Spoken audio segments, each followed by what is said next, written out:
Hi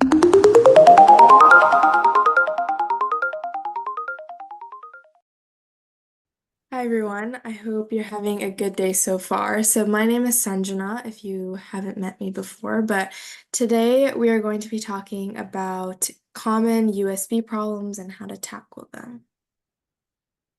So we're going to talk about what USB issues are, how they occur, and how you can prevent them from happening, and then what you check to diagnose a USB related issue. So what is a USB? A USB is designed to allow devices to be connected and disconnected at will, often to both Windows and Mac computers without a lot of hassle. So this is what a USB looks like. I'm sure you guys have seen them before.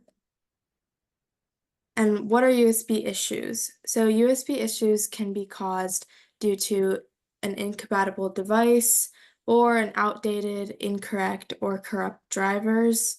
Can be caused by damaged USB ports or cables or a faulty USB port. And if a USB device driver is outdated, corrupted, or missing, the computer may fail to display it as normal.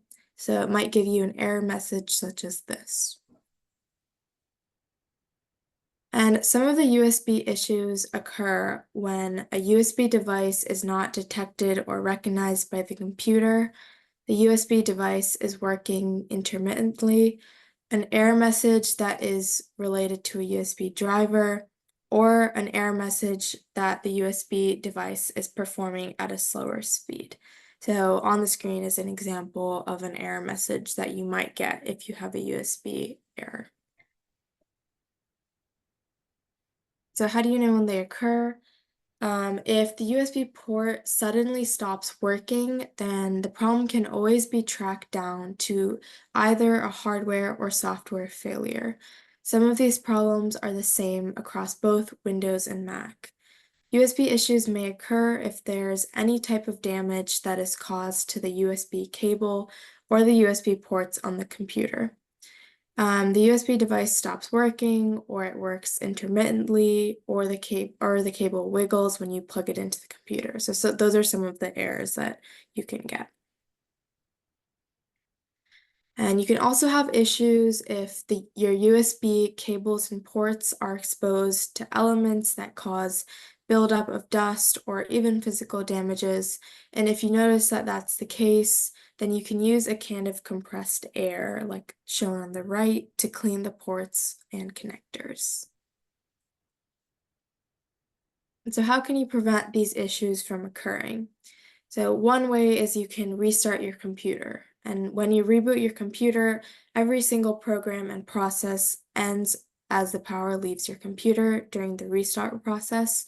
And once the computer starts back up, you can have a clean slate and usually a faster, better working computer. Another way you can stop these issues is to look for debris in the USB port, like we talked about earlier.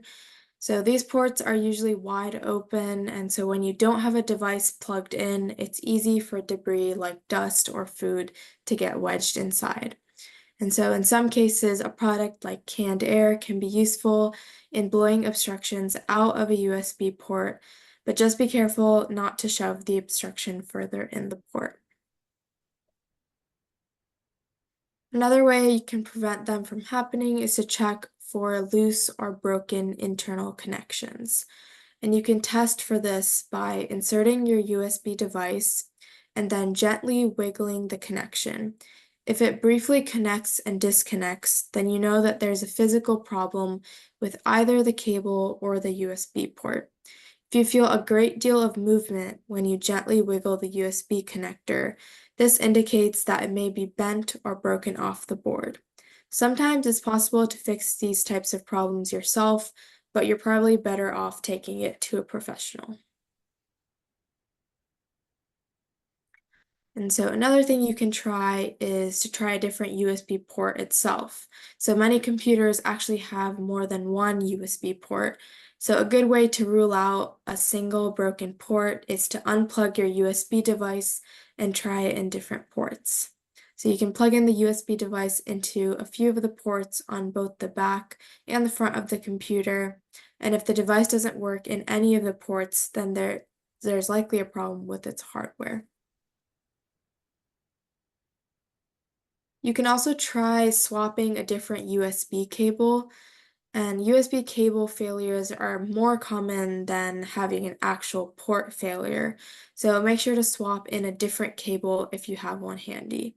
And if your device suddenly starts working, then you know that the problem was a broken wire inside the other cable rather than a problem with the port itself. And if you have a Mac, you can restart the System Management Controller, or the SMC. So you can reset the System Management Controller to fix your problem. The SMC controls several Mac core functions. The SMC is hardware that is incorporated into the Mac's motherboard. And the purpose of it is to free the Mac's processor from having to take care of rudimentary hardware functions, with many core tasks performed by the SMC. Resetting it to its default state can fix the problems. And so here are the steps for resetting the SMC on Macs. So first step is to shut down your computer and then plug in the power adapter.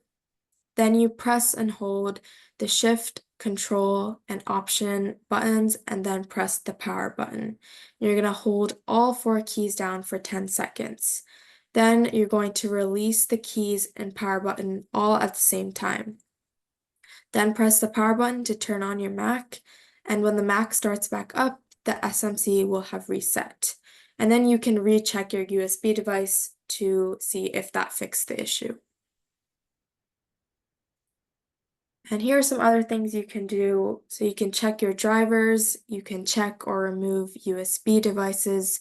You can try the Microsoft Windows USB troubleshooter, which is shown on the right side of the screen. You can try the hardware and devices troubleshooter. You can check power and sleep settings. You can check your external drives, or you can check the hardware and cables. And here are some more links if you want some more help about the USB issues and how to fix them. And as always, if you'd like to learn more about this lesson with the Cyber Seniors Mentor, you can go to our website or call the number on the screen to register for a one-on-one phone session, or you can join in on a weekly tech drop-in session from 2 to 3 p.m. on Thursdays.